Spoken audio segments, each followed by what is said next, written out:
సూరజ్ విషయంలో జోష్న అయితే ఇంక తన మనసునైతే మార్చుకుంటుంది. ఇంకా అందంగా రెడీ అయ్యి చీర కట్టుకొని ఇంక ఇంట్లో వస్తుంటే శివనారాయణ అందరూ అయితే నిన్ను ఇలా చీరలో చూస్తూ ఉంటే నీకు పెళ్లి కల వచ్చినట్టు ఉంది అని చెప్పని అందరూ అయితే పొగుడతారు.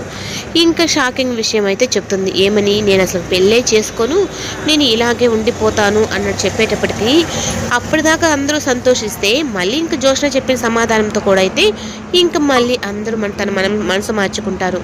ఈ లోపల ఇంకా జోష్న అయితే ఆఫీస్కి వెళ్ళిన తర్వాత సూరజ్ కనిపించకుండా ఉంటాడు.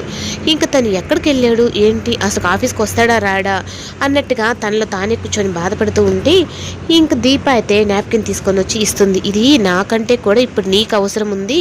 ఒక మనిషి మీద ఒక పేరు చెప్పగానే అంత బాధ వచ్చింది అంటే నువ్వు ఆ మనిషిని ప్రేమిస్తున్నావు అని అర్థమవుతుంది. అంటే నేను ప్రేమిస్తున్నానని నీకు చెప్పానా అని చెప్పని అంటుంది.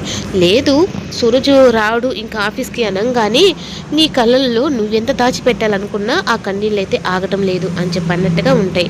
ఈ లోపల ఇంకా సూరజ్ అయితే కార్తిక్ అయితే మాట్లాడుతూ ఉంటాడు.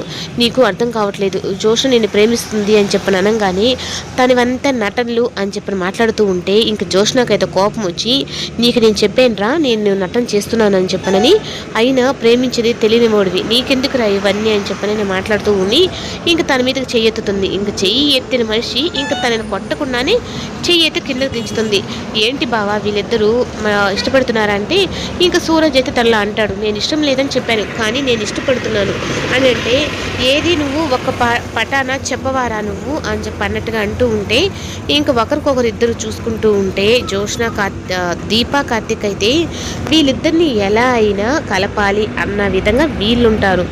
ఇంకా జోష్న ఆయన చూస్తూ సూరజ్ అయితే నిన్ను మార్చి నేను పెళ్లి చేసుకోవాలనుకుంటున్నాను అని చెప్పి అన్నట్టుగా తనైతే అంటాడు. ఇంకా అలా సూరజ్ అయితే జోష్ని చూస్తూ అలాగే ఉండిపోతాడు, ఎప్పటికైనా మారుతావా అని.